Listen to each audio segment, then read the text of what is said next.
तो ग्योमे अपने चेन पकड़े हुए कहता है कि डीमन स्लेयर की व्हील कभी खत्म नहीं होगी जब तक इस दुनिया का आखिरी डीमन भी मिटा नहीं दिया जाता। तब तक उनका संकल्प एक जनरेशन से दूसरे जनरेशन तक जिंदा रहेगा। अपर मून 1 के सामने अब डीमन स्लेयर कॉर्प्स का सबसे ताकतवर हाशिरा आ चुका था और इसी पावरफुल एंट्री के साथ चैप्टर 168 खत्म होता है और स्टार्ट होता है चैप्टर 169। तो इसके ओपनिंग कलर पेज पर तांजीरो और इंजर्ड गियू दिखते हैं और कोरो उन्हें याद दिलाता है कि अपनी ड्यूटी पूरी होने तक उन्हें रुकना नहीं है। फिर हम देखते हैं कि ग्योमे रूम में आते ही सानमी की कंडीशन देख लेता है। वह सानमी को कहता है कि अपने पेट के घाव को अभी स्टिच करो, तब तक कोकोशिबो को वो अकेला संभालेगा। सानमी बिना बहस किए मान जाता है और ग्योमे से कहता है सॉरी, अभी के लिए इसे तुम संभालो। और ये सब चीज देखकर समझ आता है कि सानमी ग्योमे की स्ट्रेंथ और जजमेंट पर कितना भरोसा करता है। ग्योमे अपने स्पाइक्ड फ्ले और एक्स को चैन के साथ घुमाने शुरू करता है। कोकोशिबो ट्रांसपेरेंट वर्ल्ड का यूज करके ग्योमे की मसल्स, बोन्स और ब्लड फ्लो साफ दिखाई दे रहे थे। कोकोशिबो यहाँ पर हैरान रह जाता है कि ग्योमे का शरीर सिर्फ बड़ा ही नहीं था, उसकी हर एक मसल एक्सट्रीम लिमिट तक ट्रेन हो गई थी।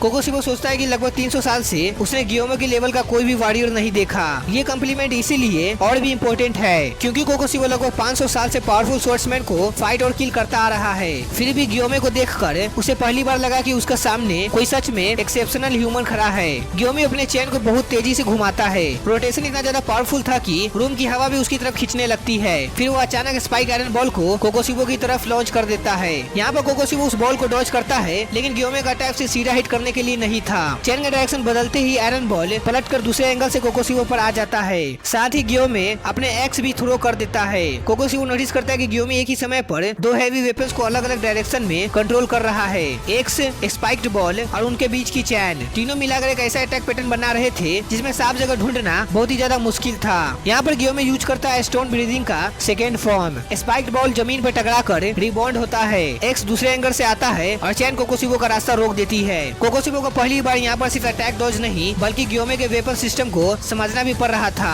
एक मूवमेंट पर चैन कोकोशिबो के चारों तरफ लपेट जाती है। कोकोशिबो उसे काटने की कोशिश करता है लेकिन चैन टूटती ही नहीं। तब कोकोशिबो समझता है कि ग्योमे का एक्स, आयरन बॉल और चैन बहुत ही ज्यादा हाई ग्रेड प्योर आयरन से बने हैं। इस मेटल ने सालों तक सनलाइट एब्जॉर्ब की है, बिल्कुल निचीन वेपन की तरह। कोकोशिबो की स्वॉर्ड उसकी फ्लैश से बनी थी। अगर वह चैन को लगातार काटने की कोशिश करता तो चैन का सनलाइट सॉक्ड मेटल उसकी स्वॉर्ड को जलाता रहता। कोकोशिबो ये भी मानता है कि सेंगोकू एरा में जब वो खुद डीमन स्लेयर था तब स्वॉर्डस्मिथ इतने हाई क्वालिटी वेपन नहीं बना पाते थे। ग्योमे का वेपन यहाँ पर कोकोशिबो के लिए भी नया था, इसलिए कोकोशिबो यहाँ पे स्ट्रेटेजी बदल देता है। वह डिसाइड करता है कि लॉन्ग रेंज पर चैन से फाइट करना रिस्की है, उसे ग्योमे के स्ट्रीकी रेंज के अंदर जाकर उसके मेन बॉडी को टारगेट करना होगा। कोकोशिबो स्पीड से गैप क्लोज करता है लेकिन ग्योमे अपने बड़े शरीर के बावजूद अनबिलीवेबल एगिलिटी दिखाता है। वह फ्लिप करके अटैक डॉज करता है। चैन को कोकोशिबो की स्वॉर्ड पर लपेट कर उसकी डायरेक्शन बदलता है और आयरन बॉल को फिर उसके ब्लाइंड एंगल से भेज देता है। कोकोशिबो को ग्योमे की इन तीन चीजें एक साथ इम्प्रेस करती है, उसकी मस्कुलर स्ट्रेंथ, उसका हैवी फ्रेम और उसी फ्रेम के साथ उसकी लाइटनेस और स्पीड। ऐसी बॉडी कंट्रोल उसने सदियों में बहुत ही कम देखी थी। अब फाइट और भी ज्यादा इंटेंस हो जाती है। कोकोशिबो मून ब्रीदिंग का सेकंड फॉर्म मूनलिट पीरल फ्लावर्स का यूज करता है। उसी समय ग्योमे स्टोन ब्रीदिंग का फोर्थ फॉर्म एक्टिवेट करता है। यहाँ पर मून शेप्ड ब्लेड, एक्स, चैन और आयरन बॉल एक साथ टकराते हैं। फ्लोर यहाँ पर फटने लगता है और पूरा का पूरा एरिया हिल उठता है। ग्योमे का फ्लैल कोकोशिबो के फ्लैश स्वॉर्ड पर लगता है और ब्लेड का एक हिस्सा तोड़ देता है। लेकिन कोकोशिबो की स्वॉर्ड नॉर्मल स्वॉर्ड नहीं थी क्योंकि वो उसके शरीर का हिस्सा था, इसलिए टूटा हुआ ब्लेड तुरंत रीजनरेट होने लगता है। कोकोशिबो ग्योमे से कहता है कि जो चीज टूटने के तुरंत बाद वापस बन सकती है उस पर ऐसे अटैक्स बेकार है। उसके लिए ह्यूमन बींग्स की ये स्ट्रगल बेचारी और मीनिंगलेस लगती थी।